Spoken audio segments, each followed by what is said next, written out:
Hey guys, this is OddOneGaming and today's video is sponsored by Dragonheir Silent Gods.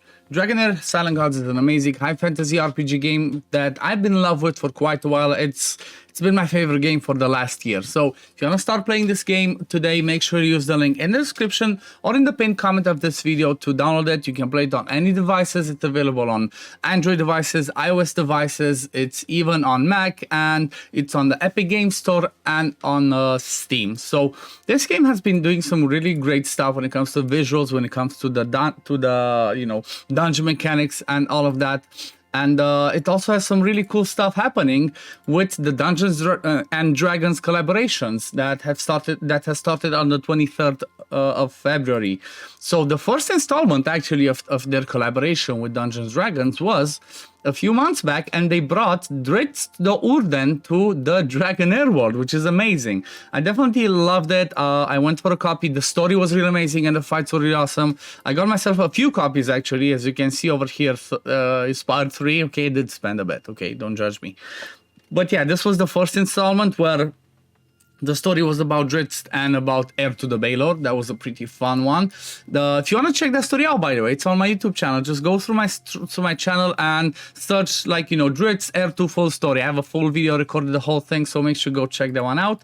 But this time around, we do have the Echoes of the Sleepless as the event, where the game brings to us Elminster Omar. Okay, he is the legendary that's joining this the game, where basically for this one he's fighting Samaster. Okay, that's how the whole story. But I'm not gonna spoil everything, tell you everything how it goes and whatnot, because you can experience this yourself. You just download the game today, start playing, and you can go through this whole fun story. There's some cool rewards. There's definitely an amazing artifact. I just love this artifact over here. It's just awesome. You 100% want to get it. At least a copy of the hero and the artifact, and trust me, you're not gonna regret it.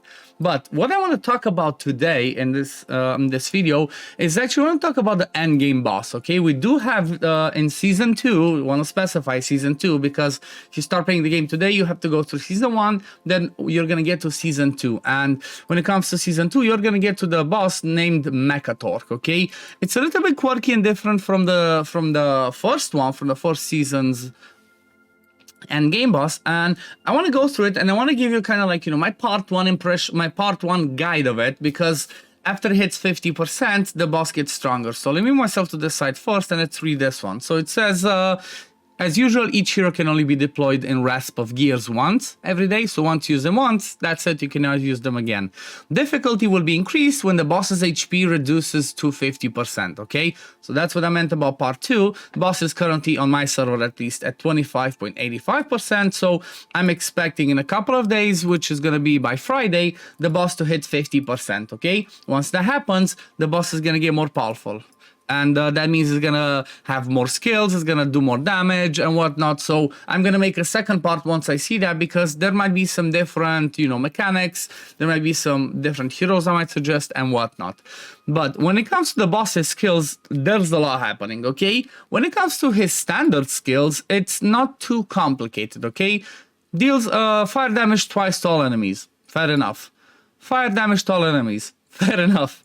Unleashes a sweeping wave left-right, dealing fire damage. Fair enough. So it's just basically 3 of these are just full board, as you can see, full board AoE damage to everybody. Which means from the beginning, the positioning doesn't really matter, but there's something that you have to keep in mind. I'm going to show you in the fight.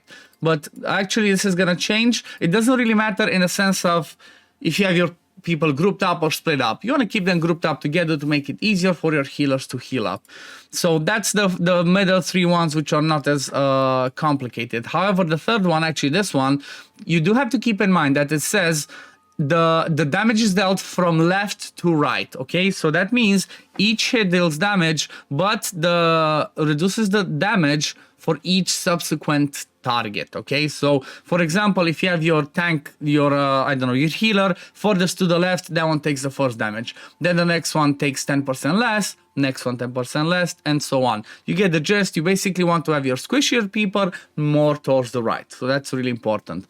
Now let's just look at the first skill, which is this is the wall of text.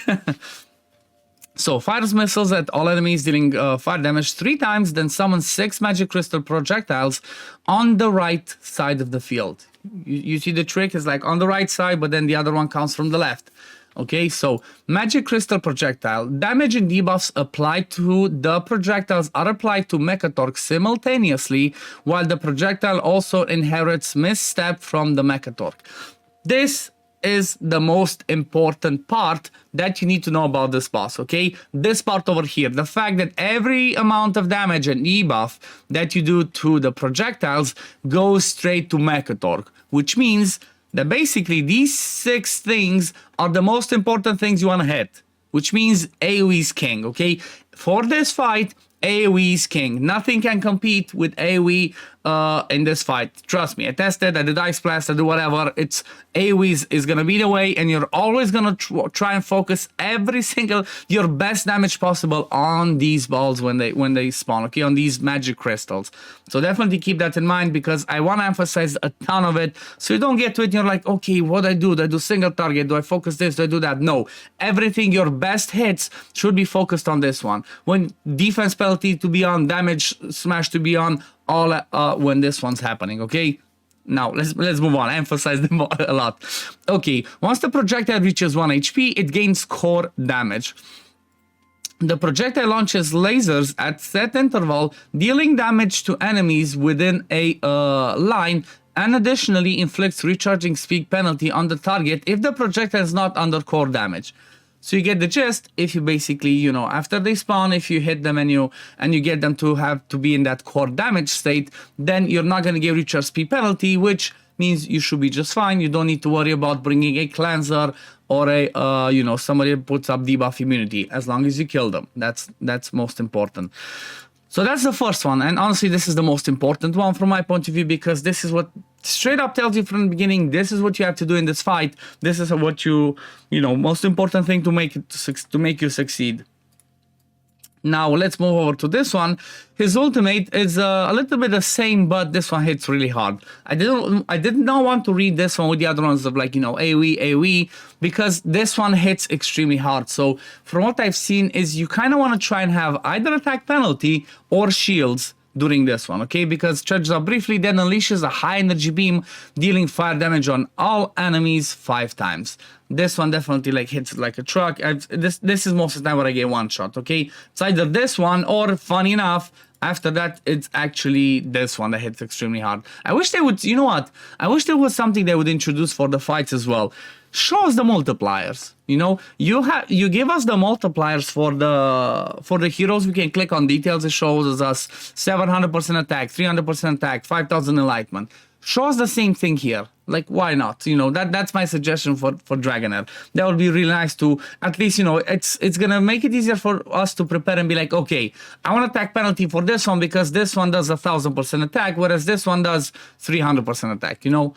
But anyway, I digress.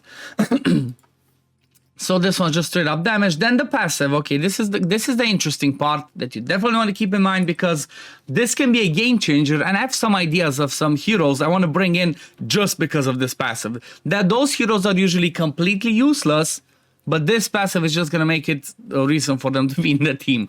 So for each debuff the hero is inflicted with, gains 1 stack of misstep for an unlimited duration.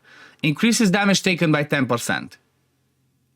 1 debuff, 10% damage. 2 debuffs, 20. 3, 30. You get the gist. I had one team where I had 8 debuffs that was 80% extra damage. So basically, if you can get to, I don't know, I'm not sure if it's even possible to have 10. I never counted all the debuffs that can land. Keep in mind, it's debuffs, not control effects, okay? Things that are with purple, those are control effects. Those do not count as debuffs. Debuffs are only the ones with red. So stuff like poison, fire, electrocuted, those are debuffs. But what this one means is you're going to do so much more damage the more debuffs you have, that it's kind of, you know, you're going to try your best to bring as many as you can. I'll give an example that can be something that, you know, I've seen people, that's not something I came up with. So some other people do, and that's just genius. If you have Witch's Remains as your defense penalty, okay, bring the Crown of the Unclean as well on somebody else, but make sure it lands at least once. You only need it to land once, and then that's about it, because that's going to give 10% permanently. So what this one means is if you land the unique debuff once, the extra 10% that extra stack of misstep is added. That's it. You don't need to land the debuff anymore. You only need to do it once. So people like, let me just show you, because I have to show you, then we're gonna come and finish off with this one. But let's go in. There's gonna be somebody that I'm gonna be building. I hope I still have potions for him. But people like this guy over here that everybody hates, or at least I hate, because I feel like he's the most useless one in the game, is gonna be amazing. Pargu. Okay, why am I saying that? Well, check this one out. Deals 300% attack cold damage to the target 3 times with a 50% chance to inflict the target with 3 debuffs randomly from the following for 10 seconds. Attack penalty, recharge speed penalty, healing prohibition, accuracy prohibition, buff prohibition. He has 5 debuffs on his own in one single kit. Now imagine that in this fight. You bring him, you also give him the Crown of the Unclean, you have 6 debuffs, which means you do 60% more damage, okay? Straight up. The boss takes 60% more damage. And like, you know, what else do you want? That's all he does. You don't care about anything else from him. And he might even do enough damage, honestly, because you know what? I mean, actually, he's not, because it's just single target. If this was like, you know, if this was more targets, then yeah, maybe. But because it's single target, I would just bring him for that sole purpose. Bring him in that build, as an example. Give him a Mona Lisa set, okay? Just give him Mona Lisa set. Just give him enough accuracy to land his stuff, like 220, if you have all the buffs from the Elemental Affinity and whatnot. And then give him as much HP as possible, and he's a healer. Every time he does his ultimate, he heals your people by a percentage of his HP. So that's somebody to keep in mind. Pargu could actually be interesting. Apart from that, he's never going to be used anywhere. And don't even scroll him. I'm not going to scroll him. I'm just going to try and use him like this. 50% chance. Good enough. I just wanted during the fight these 3 to land. Once they landed once, that's it. I don't really care. I'm not going to bring him as somebody that I rely on for attack penalty, though. So that's something to keep in mind, because it's not reliable enough. But for the fact that he brings me... Let's ignore attack penalty, okay? Let's say we bring another one. You still have 4 debuffs that are kind of unique. That means 40% extra damage on the boss. So keep that in mind. You know, quirky things like this can be the difference between you being able to do enough damage for your, you know, in your team and compete with other people to, you know, maybe place in the rankings, and maybe you don't, because you don't build a Pargu. But let me test it out, and I'm definitely gonna make a video on that one.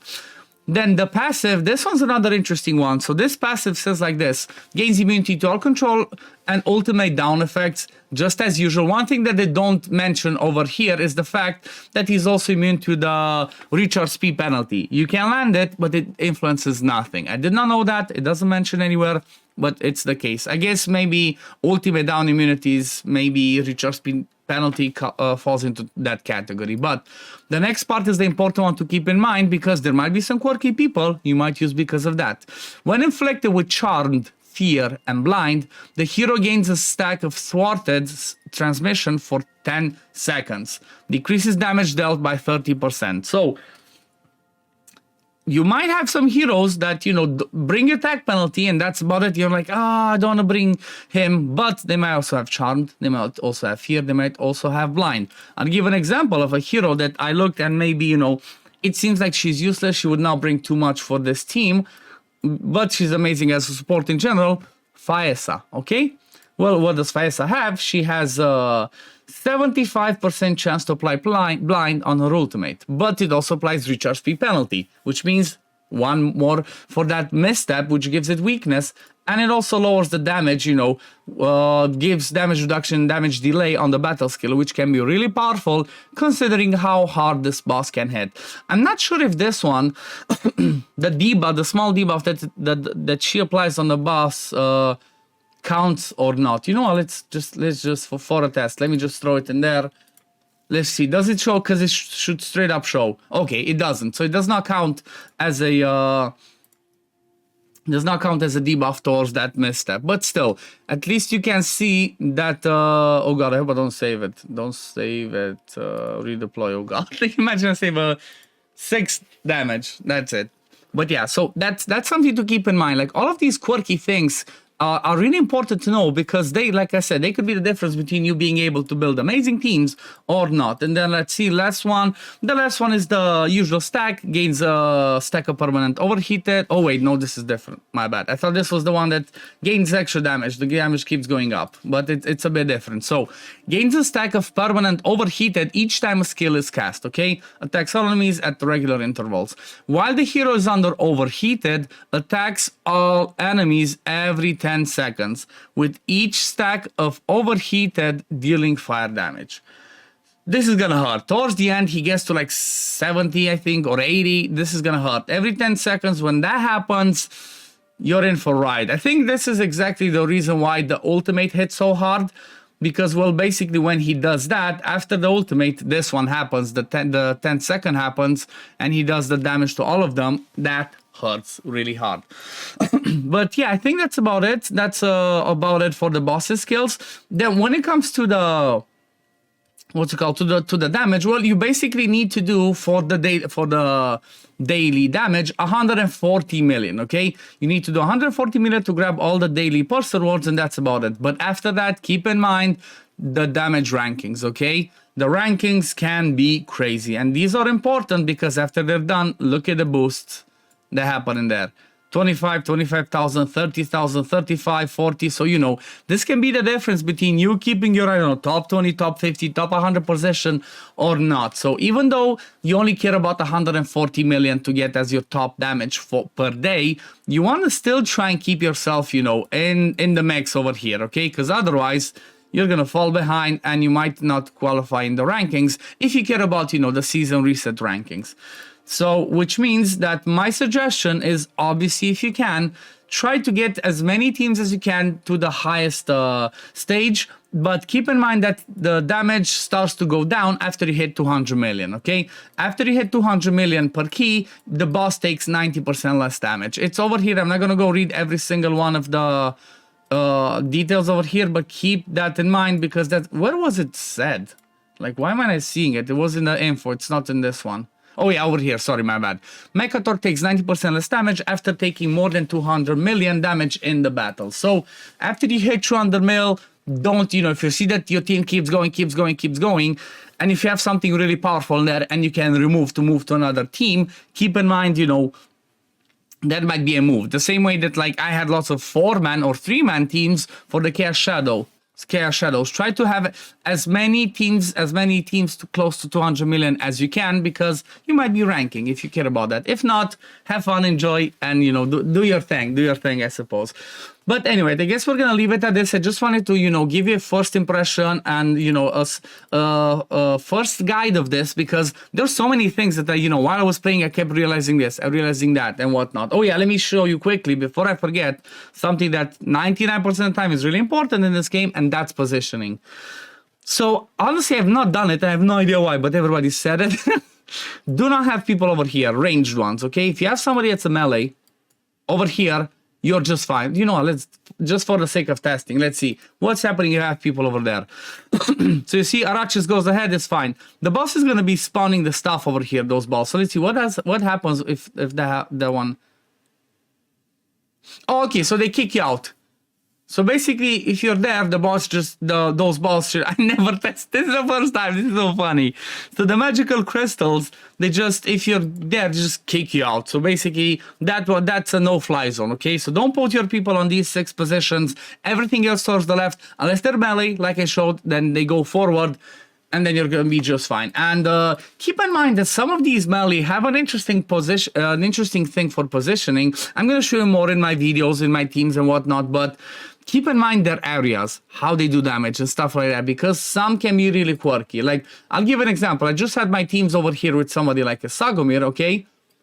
Like, he was doing this, and then he was just attacking the boss and whatnot. But because he has smart AI, some people have dumb AI, don't do it like him. See the area that he has. Well, when he moves over here, he actually turns around and he attacks 1, 2, 3, 4, 5 of the balls, which means he's amazing for the Witch's Remains, and you don't need to bring somebody else that doesn't full board AoE so you can land it. You just need to place him over here, okay? Or over here, like one of these 2 spots. If you place him, when he does his ultimate, he turns around, he hits 5 of the 6, magic crystals, lands all of these debuffs, especially defense penalty, because you want that so you do a ton of damage to them, and then you're good to go. But anyway, again, this has been a little bit of a longer video, but it's really important to understand these types of fights, because you know what? If you don't understand the fight, you're not going to be enjoying it, because you're going to be like, this is stupid, this boss is hard, I don't get it, I'm out, you know? So I'm trying to help you with that. But yeah, anyway, this is going to be it for today. Thank you all for watching. Thank you, Dragonheir Silent Gods, for sponsoring today's video. And to you guys watching, if you haven't started playing this game today, and you want to do that, there's going to be a link in the description and in the pinned comment of this video. Click it, download it. You can play it on iOS devices, Android devices. It's even on Mac. It's on Epic Games Store. It's on Steam. It's everywhere. Everybody's playing it. So what are you waiting for? But yeah, thank you all for watching, and I'm going to see you in the next video. Peace, love, take care, everyone. Bye, guys.